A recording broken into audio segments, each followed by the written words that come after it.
네, 출장을 잘 다녀왔습니다. 덕분에. 그 3차시 수업 우리 할 건데요. 그 2차시까지는 출장 전에 했고, 어제 교사 재교육 사업 출장을 잘 다녀왔어요.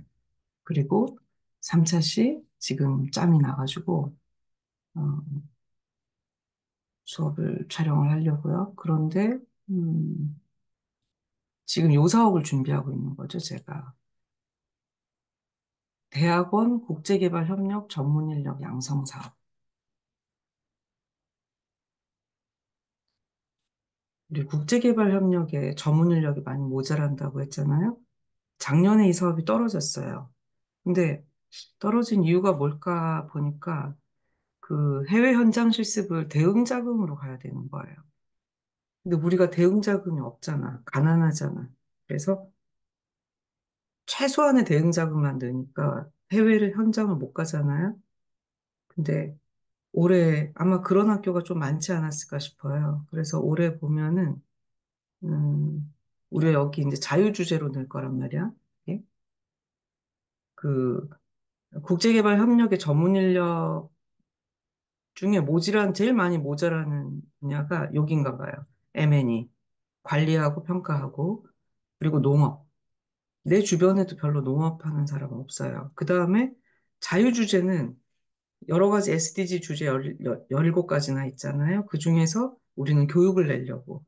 그러면 이 연간 최대 6천만 원인데 두 개니까 제가 그 유네스코 출장 다녀왔더니 또 중앙대학의 어떤 분이 준비하고 계시더라고요.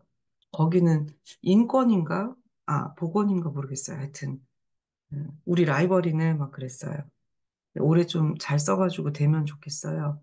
그러면, 어, 작년에는 대응자금으로 해외 현장 실습을 갔지만, 올해는, 음, 이쪽에서 주는 돈으로, 물론 대응자금이 가산점이 있어요. 여전히 돈이 없어요, 우리는. 그래서 왜 이렇게 돈이 없는 건지 모르겠네. 그리고 이제 2년 사업으로 늘렸어요. 2년, 단년이 좀 짧은가 봐요. 그래서 여러분들이 이게 선정되면, 좀 이수도 하고, 국제개발협력에 그냥 교육과 국제개발협력 그냥 딱 하나만 아니고, 프로젝트도 같이 만들어 보고, 그리고 또 모리셔스 내년에 오고, 내후년도 오거든요. 모리셔스 중등교사들 오셨을 때 여름에 같이 그 뭐 좀 수업은 뭐 어떻게 하겠어요? 투어도 같이 하고 사실은 외국인 한 명이 오면 우리나라 사람 한 명 정도가 붙어줘야 제대로 가이드가 돼요. 쇼핑 가이드도 안 되더라고요. 혼자서 두 명이 안 돼. 그러니까 15명이 오니까 우리가 케어할 분이 15명이 필요한 거예요. 좀 됐으면 좋겠네. 자, 이렇게 하고요. 오늘 수업은, 음, 뒀다가 적어 놓자. 네. 국제개발협력, 입문편. 오늘은 제4장 되게 길게 가요. 지금 7번째일 거예요. 마지막입니다. 그래서 이제 기업하고, 기업부터. 아, 얼굴을 가리도록 하겠습니다. 자, 이렇게 하고, 교재 305쪽입니다. 기업, FDI와 CSR. 우리 지금 국제개발협력의 다양한 주체에 대해서 공부를 하고 있습니다. 그래서, 어, 뭐, 공여국부터 해가지고, 또 수원국, 그리고 수원국뿐만 아니고, 지금은 이제 민간단체, 그, 개발협력 주체가 다양화되고 있다. 그래서 우리 5절에 보면 시민사회 단체하고, 또, 그, 뭐, 빌 게이츠 재단 이런 민간 자선단체, 그런 재단 같은 거 얘기했었고, 네, 지금 마지막 남은 조금 분량이 기업이에요. 기업 이하부터 보겠습니다. 기업은 크게 두 가지 방식으로 개발도상국의 경제 발전과 빈곤 퇴치에 공헌합니다. 어떤 방식인지 볼게요. 첫째로 기업 본연의 업무인 이윤 창출 활동. 그렇지, 돈을 남겨야지. 주로 개발도상국에 대한 해외 직접 투자, 그걸 FDI라고 해요. 그리고 둘째는 기업의 사회적 책임, CSR이라고 했었죠. 요거를 통해서 원조 공영하고 시행 주체로서 개발 프로젝트에 참여할 수 있습니다. 이 개발 협력의 주체가 다양화되는데 이건 뭐 꼭 먹고 알 먹고지. 돈도 벌고 예, 원조도 하고. 먼저 개발도상국의 직접 투자부터 보겠습니다. UN 무역개발회의, UN Conference on Trade and Development, UN CTAD의 투자 동향 관련 연례 보고서에 따르면 2020년 전 세계 외국인 직접 투자 규모는 1조 달러를 기록했습니다. 자, 이는 2019년 대비 35% 감소한 수치로 2009년 경제 위기 때 20% 감소한 것에 비해서 2020년 코로나 팬데믹으로 인해 매우 큰 폭의 감소를 보였습니다. 대선진국 FDI가 3,120억 달러로 2019년 대비 58%가 감소한 반면 개도국에 대한 투자는 6,630억 달러로 2019년 대비 8%가 감소했습니다. 자, 이는 OECD 닥 회원국이 같은 해 시행한 ODA 시행 총액인 1,612억 달러의 4배를 상회하는 액수입니다. 어마어마하죠. 지역별로 보면 2위 투자 유치국인 중국이 그러니까 중국이 위치한 아시아 지역만이 2019년 대비 4% 증가한 5,350억 달러 규모, 중남미가 880억 달러, 아프리카가 400억 달러를 기록을 했습니다. 자, 이를 통해서 특정 국가와 지역의 집중도가 심하고 보이죠. 개발 수요가 높은 아프리카에 대한 투자가 여전히 부진함을 알 수 있습니다. 국내 자본과 기술이 부족한 개도국의 경우에 외국인 직접 투자를 적극적으로 유치함으로써 경제 발전의 토대를 구축하고자 합니다. 또, 녹음 눌렀다. 혹시나 해서.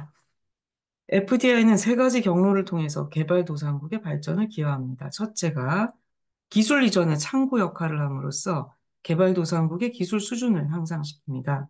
둘째는 해외 자본의 유입 경로로 가능해서 기능을 해가지고 경제 발전에 필요한 재원을 확보합니다.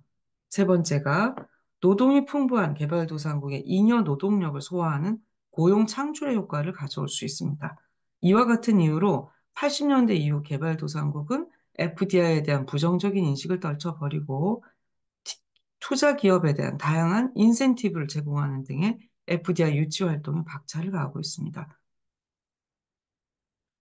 개도국에 진출하는 기업 입장에서는 이윤 창출이라는 목표에 입각한 나름의 판단을 통해서 투자 대상지를 결정합니다. 투자 형태는 크게 생산 거점형 또는 효율 추구형이라고도 합니다. efficiency seeking, 그리고 시장 접근형, market seeking으로 구분할 수 있습니다. 전자의 경우에는 원자재의 쉬운 조달과 값싼 노동력 등 개발도상국의 비교 우위를 활용해서 생산 비용을 절감하고 글로벌 가격 경쟁력을 획득하는 것을 목표로 합니다. 후자는 제3국의 시장에 보다 쉽게 접근하려는 목표를 가집니다. 자, 시장 접근형 FDI는 일정 수준 이상의 구매력을 가진 개도국에 주로 집중이 돼요. 따라서 인구가 많지 않거나 발전도가 낮은 대부분의 개도국은 생산 거점형 FDI를 받아들이죠. 이를 통해서 기대할 수 있는 효과는 전자나 섬유나 의류산업, 이런 것에서 보면 고용 창출이 가장 큰 기대예요. 거기 공장에 가면 인력들은 현지에서 조달하잖아요. 자, 그래서 생산 거점을 직접 투자의 경우에는 원자재, 부자재 수입해서 가공하는 것이 일반적인 생산 형태예요. 그래서 현지에서 값싼 단순 노동 인력을 활용할 수가 있겠죠. 고용 증진이라는 측면에서 보면 어느 정도 긍정적이지만 자본이 축적되거나 기술 이전이 원활하게 이루어지지 않기 때문에 요거는 반쪽짜리 FDI라고 할 수 있어요. 따라서 개도국의 경제가 발전할수록 점차 시장 접근형의 직접 투자의 비중이 증가하도록 유도를 해야 하겠죠. 시장 접근형 FDI 증가는 한국이나 중국이 경험한 것처럼 국내 기업이 체질 개선을 하고 산업 구조를 고도화하고 그 국제적인 경쟁력을 강화하는 데 도움이 되겠습니다. 자, 그럼에도 불구하고 개도국에 투자할 때 기업의 가장 큰 우려는 뭐겠어요? 정치적 위험이에요. 즉, 투자 대상국의 정치 변동으로 인해서 기업이 손실을 보는 상황을 경계하는 거예요. 뭐 무역 보복이라든지 뭐 하여튼 우리가 뭐 북한도 그렇고 중국도 그렇고 그런 경험이 좀 있지 않습니까? 자, 여기에 환전과 송금 제한, 투자 재산 몰수, 전쟁과 테러, 내란, 계약 불이행, 국가의 채무 불이행 등이 포함이 됩니다. 이와 같은 맥락에서 국제사회는 투자 위험을 경감하고 우호적인 투자 환경을 조성하기 위해서 다양한 기법을 적극 논의하고 있어요. 대표적으로 세계은행 국제투자보증기구 MIGA를 비롯한 MDB는 투자자의 비상업적 위험에 대한 손실 보상을 위한 보증 서비스를 제공하고 있습니다. 네. 보안 장치를 이제 이렇게 만들고 있는 거죠. 이와 같은 공여 주체 차원의 안전 장치도 필요하지만 무엇보다 개발도상국 스스로 안정적 제도와 민주주의적 거버넌스를 구축하는 것이 해외 투자 유치의 기본 바탕이 됨을 인식해야 합니다. 자, 두 번째, 기업의 사회적 책임에 대해서 좀 더 알아보겠습니다. CSR입니다. 자, CSR이라는 것은 기업이 이윤을 추구하면서도 아동노동 등의 사회적 윤리 기준에 반하는 행동을 하지 않고 사회 발전에 기여해야 한다는 개념으로 시민사회의 강력한 요구로 오늘날 하나의 경영 윤리로 자리를 잡았습니다. 최근에는 기업 활동이 국제화되면서 기업이 이미 진출했거나 진출을 모색하고 있는 개발도상국에 대해 사회적 기여를 확대하고 있는 추세입니다. 민간 기업이 개도국에서 시행하는 CSR 활동은 기업이 독자적으로 추진하는 경우도 있고 공공부문과의 협력을 통한 민관협력, 파트너십 형태로 추진이 되기도 합니다. 어느 쪽이든 ODA의 5배가 넘는 해외 직접 투자 FDI를 시행하는 기업은 이제 이윤만 추구하는 이기적인 집단으로 머물 수만은 없게 되었습니다. 급격히 변화하는 사회적 여건으로 지속 가능한 성장을 달성하기 위해서는 기업이 기업 시민으로서의 자각을 갖고 사회에 대한 책임을 부담해야 한다는 인식이 발전했습니다. 이에 따라서 국제사회도 관련 규범을 제정해 왔습니다. 일례로 유엔은 2000년 7월에 CSR에 관한 조직인 글로벌 컴팩트를 출범을 시켜서 인권, 노동, 환경, 반부패 분야에 걸친 10대 원칙을 수립하고 회원 기업들에게 권고를 하고 있습니다. 또한 국제표준화기구 International Organization for Standardization ISO는 2010년 이러한 국제사회의 논의를 확대해서 또 하나의 국제규범인 ISO 26000 사회적 책임 가이드를 제정했습니다. 아, 이거 확인한 데 놓고 해당 가이드는 책임성, 투명성, 윤리적 행동, 이해관계자의 이익 존중, 법규 준수, 국제 행동 규범 존중, 인권 존중의 7대 기본 원칙으로 기업의 사회적 영향을 파악하고 관리하기 위해 만들어졌습니다. 대부분의 다국적 기업은 자신들의 업무 영역과 유사한 분야에서 활발한 글로벌 CSR 활동을 수행합니다. 예를 들면 코카콜라는 대규모 수자원 관련 사업, 이거 한 거 같네. 을 주로 아프리카에서 진행 중이며 스타벅스는 커피 농가에 대한 기술 협력을 통해서 양질의 커피 생산을 유도해서 직접 수매하는 전형적인 전략적 CSR을 전개하고 있습니다. 자, 계속하겠습니다. 환경과 사회와 기업 지배구조. 예, ESG는 기업의 비재무적인 요소, 환경, environment, 사회, social, 지배구조, 거버넌스를 통칭하는 개념으로 70년대 이후에 촉발된 지속가능 금융, sustainable finance 개념의 진화 과정에서 부각이 되었습니다. 특히 2008년 글로벌 금융위기 이후 전통적 금융에 대한 반성으로 사회적 가치를 중시하는 지속가능 금융의 공감대가 확산되었고, 2010년 초반에 사회적 금융 중심으로 지속가능 금융 논의가 본격적으로 전개되었습니다. 최근에 기후환경 변화의 중요성이 강조되고 탄소 중립 의제화 등의 영향으로 환경에 대한 논의가 부각되면서 ESG 개념이 완성되는 과정에 있습니다. ESG는 기업이 고객 및 주주 직원에게 얼마나 기여하는가, 환경에 대한 책임을 다하는가, 지배구조는 투명한가를 다각적으로 평가합니다. 단순히 재무적 이익을 추구하는 것이 아니라 윤리적인 책임을 다하는 기업에게 투자할 수 있는 사회적 책임 투자를 위한 지표가 됩니다. 즉, 건설회사가 아무리 시공 능력이 뛰어나도 산업재해를 예방하지 않고 폐기물 처리에도 능숙하지 않으면 ESG 경영에서 멀어지는 겁니다. 따라서 품질 경쟁력이 앞선 기업보다 고객을 우선시하며 아낌없는 서비스를 제공하는 착한 기업을 선호하는 풍토가 자리를 잡고 있죠. ESG 경영의 최종 목표는 장기적인 관점에서 지속적인 성장을 추구하고 사회적 편익을 확대한다는 거예요. ESG는 기업 재무제표에는 드러나지 않지만 중장기적인 기업 가치에 막대한 영향을 미치는 지속 가능성 평가 지표가 됩니다. 막연히 환경과 사회, 지배구조의 기준에 부합하는 좋은 일을 해야 한다. 이런 당위성이 아니라 기업의 지속 가능성을 개선하는 기준으로 볼 수가 있습니다. 과거에는 기업의 이익 중 일부를 좋은 일에 사용하는 것이 최선이었다면 지금은 착하게 버는 과정을 투명하게 공고하고 준수하는 것이 더욱 중요해진 겁니다. 이것이 ESG와 기존의 CSR의 기본적인 차이라고 볼 수 있습니다.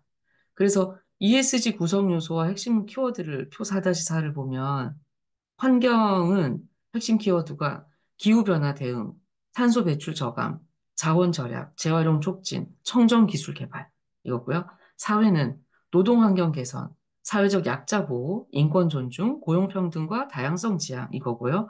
지배 구조는 거버넌스, 투명한 기업 운영, 고용 평등, 법과 윤리 준수, 반부패 및 공정성 강화 요거예요. ESG 개념의 도입으로 개발 협력에서 민간 기업의 역할이 더욱 강화될 것으로 보입니다. 당연하죠. 기업의 글로벌 비즈니스에서 ESG 경영이 강조되고 개도국과 신흥국의 소비 시장 규모가 커짐에 따라서 이 시장에 진입하거나 사업을 확대하려는 기업들이 각국 정부로부터 ESG 준수를 요구받고 있지요. 그래서 인도네시아, 필리핀 등의 동남아시아 국가들은 상장 기업의 ESG를 공시를 의무화하고 확대하고 있어요. 또 아세안도 그린 텍소노미 도입을 발표했습니다. 그린 텍소노미라고 하는 거는 녹색 산업을 뜻하는 그린과 분류학을 뜻하는 텍소노미의 합성어예요. 유럽연합이 2020년 6월에 발표한 개념이고요. 그린 텍소노미는 온실가스 감축 등에 기여하는 환경적으로 지속 가능한 경제 활동의 범위를 정하는 기준, 그래서 친환경 사업에 대한 자금 투자를 유도하기 때문에 그린 텍소노미는 ESG 투자를 추구하는 투자자들의 선택 기준이 되는 겁니다. 자, 그래서 이거를 이제 최근 아세안도 이걸 도입했다는 거죠. 앞으로 기업들은 경영 목표뿐만 아니라 SDG와 ESG 구성 요소도 충분히 고려해서 비즈니스에 임해야 하며 이를 위해서 원조기관과 유기적인 협업이 활성화될 걸로 보입니다. 자, 기타 전문가 집단을 보겠습니다. 먼저 개발 컨설팅이요. 자, 개발 컨설팅은 개발도상국의 경제사회적 발전을 목적으로 전문적인 기획과 자문, 그리고 프로젝트 사이클상의 제반 서비스를 제공하는 지식 기반 산업이에요. 국제사회에서 개발 협력 시장 규모가 커짐에 따라서 개발 컨설팅은 규모나 부가가치 면에서 매우 중요한 지식 기반 산업의 하나로 부상하고 있어요. 특히 개도국의 정책과 관련한 각종 활동을 통해서 빈곤 퇴치와 경제 개발에 기여함은 물론이고 지식 기반 산업다운 높은 부가가치를 창출한다는 점에서 각국의 컨설팅 업체와 이를 지원하는 정부 간의 경쟁이 치열한 상황입니다. 자, 개발 컨설팅은 일단 사업 관리나 평가, 성과 관리는 물론 원조 사업 초기의 단계에서 타당성 조사를 수행하기도 해요. 이런 과제도 많이 나와요. 따라서 본 사업의 수주나 물품 조달 경로 선정에 큰 영향을 미칠 수 있기 때문에 그 중요성이 지대하다. 그리고 글로벌 개발 컨설팅 산업은 20세기 북미와 유럽의 풍부한 ODA 재원에 힘입어서 발전을 해왔어요. 60년대에는 건설이나 엔지니어링 분야의 인프라 기술 컨설팅이 대부분이었는데 70년대 이후에는 경제정책, 지역개발, 교육, 보건의료 등의 경제사회 분야가 부상을 하면서 개발 컨설팅 역시 세분화되고 전문화돼서 발전을 했습니다. 우리는 교육 같은 거 컨설팅 할 수 있겠죠. 이와 같은 흐름 속에서 개발 컨설팅 서비스는 자연스럽게 사회 경제 분야 서비스와 기술 분야 서비스로 양분되었습니다. 또한 개발 컨설팅이 제공되는 분야 역시 경제, 농업, 보건, 인프라 등의 개발 전 분야로 다양화되었어요. 개발도상국 정부에 대한 직접 컨설팅의 경우에 경제 개발 계획을 세워주거나 부처나 공기업에 대한 조직 진단과 전략 수립 등에 참여하고 원조 자금을 활용하는 경우에는 대규모 인프라, 경제, 사회개발 산업과 관련한 컨설팅을 제공을 합니다. 자, ODA를 지속적으로 확대하고 있고 개발 협력의 성장 잠재력이 큰 우리나라는 개발 컨설팅의 산업적 기반과 역량을 갖추는 것이 매우 중요하지만 아직 성장 단계에 머물러 있다고 볼 수 있어요. 우리가 이쪽이 점점 시장도 커지고 예산도 커질 거란 말이죠. 근데 제가 느끼기에는 글로벌 이슈에 대한 민감성이 없어요. 세계를 품은 사람이 별로 없어요. 아마 영어 때문에 그런 것 같아요. 그래서 뭐 요즘 AI도 나오고 하면 영어도 이제 뭐 어떻게 되겠죠. 네, 그래서 여러분들이 꿈을 좀 가졌으면 좋겠어요. 자, 두 번째, 대학과 연구기관입니다. 국제개발 협력에 있어서 대학과 연구기관은 역할은 매우 다양합니다. 고등교육 서비스를 통한 국내와 개도국의 후속 세대 전문가 양성, 개도국 대학의 역량 강화를 위한 대학 간 협력 사업, 이걸 제가 많이 한 거죠. 그리고 영국 서섹스 대학교의 개발학 연구소처럼 정책 자문이나 성과 평가 등의 개발 컨설팅 사업을 수행하고, 교수나 연구원들 개인 차원의 ODA 정책 자문 활동 등 모두 여기에 속합니다. 최근 들어가지고 개발 사업의 세계적인 추세는 대학과 연구기관의 활동 영역 확장이라고 할 수 있어요. 개발 협력 분야에도 성과 중심의 패러다임이 자리를 잡으면서 검증할 수 있는 객관적 데이터에 기초해서 원조 프로그램과 프로젝트를 관리할 필요성이 대두가 되었어요. 이에 따라서 개발의 제 분야에 대한 이론적, 기술적 해답을 해도 제공할 수 있는 대학과 연구기관의 전문가 집단이 부각이 되었습니다. 그래서 제가 지금 준비하고 있는 대학원의 국제개발 협력 전문 인력 양성 사업, 그리고 우리가 글로벌 교육개발 협력 전공, 이 전공 신설, 이런 것들이 다 이런 맥락에서 있는 거예요. 저는 이렇게 예측이 되는데 사람들이 별로 아직 관심이 없어서 속이 타요.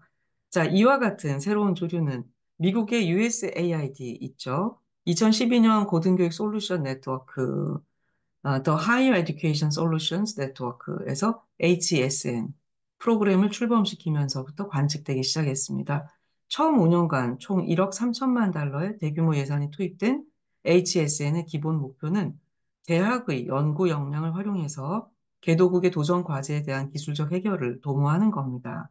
이를 위해서 USAID는 글로벌 개발 연구실, US 글로벌 디벨롭먼트 랩스, 그래서 D랩이라고 하네요. 설립을 지원하고 있는데, 현재 HSN 프로그램에는 7개 대학의 주도로 설립된 8개 D랩이 참여하고 있으며, 추가적인 파트너 대학, 연구소 기관은 전 세계 200여 개에 이릅니다. 여기 신라대학도 있지 않겠어요? 네. 없나? 네. 자, 우리나라의 대학들도 교육과 연구 경험을 토대로 해서 보건, 교육, ICT 등 개발 의제 분야에서 사업 수행자로 참여하거나 우리죠. 개발 협력 분야의 전문성을 중심으로 개발 교육, 개발 정책 자문, 평가 및 모니터링, 성과 관리 등의 사업에 참여하고 있습니다. 나아가서 국내 개발 협력 전문가 양성에 기여하거나 수원국 대학의 역량 개발을 목적으로 한 사업에도 적극 참여하고 있습니다. 아, 우리가 꼭 됐으면 좋겠다. 자, 다섯 번째 개발 협력 주체로서 개발 금융 전담 기관을 보겠습니다. 영국의 영연방개발공사, 미국의 국제개발금융공사, 프랑스의 개발금융공사, 독일의 독일투자개발공사. 요거는 제가 그냥 스킵하도록 하겠습니다. 자, 오늘 3차시 수업은 여기까지. 이건 거의 보너스 수업이네. 네.